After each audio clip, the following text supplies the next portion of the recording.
Every time skeletal muscle contracts under mechanical load, it sustains microscopic wear and tear. Over time, the internal power plants that drive those contractions, the mitochondria, sustain damage and must be cleared out to prevent system failure. Zoom into a working skeletal muscle fiber to find the power grid. A pristine mitochondrion sits directly adjacent to one swollen and deformed from mechanical stress. Once recognized, the cell initiates mitophagy, an automated disposal program that physically isolates the failing unit. Without this targeted demolition, the cell would quickly fill with toxic metabolic waste, permanently destroying its capacity to generate force. The demolition process begins with a chemical tag. Proteins like PINK1, Parkin, or BNP3 attach to the surface of the failing mitochondrion, marking it as hazardous material. In response to those tags, a physical barrier begins to form. This is the phagophore, a membrane that curves around the targeted waste. When the ends of the phagophore connect, the broken mitochondrion is entirely sealed off. We call this closed package a mitophagosome. Next, a sac of digestive enzymes called a lysosome collides and merges with the package. This final structure is the mitolysosome, and it is where the trapped mitochondrion physically dissolves. Committing this exact physical sequence to memory, phagophore, mitophagosome, mitolysosome, gives you the precise biological markers researchers look for when measuring muscle health. This diagram shows a chemical workaround for an observational limit. Because we cannot watch mitophagy unfold live under a standard microscope, researchers inject a dual-color biosensor called the mito-QC reporter, seen here in the middle section, attached directly to the mitochondrial surface. In a healthy, intact mitochondrion, the reporter emits both green and red light.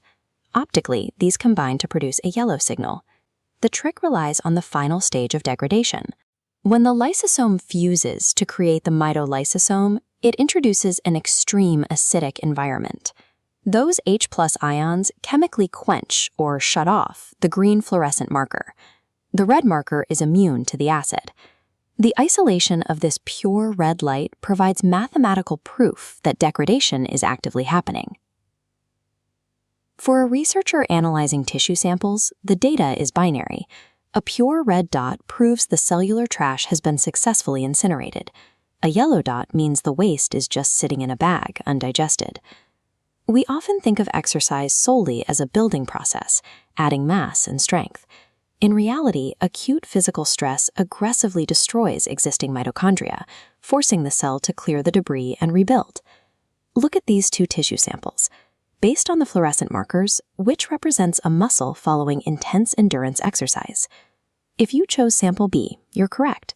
Exercise activates AMPK signaling, driving massive lysosomal fusion.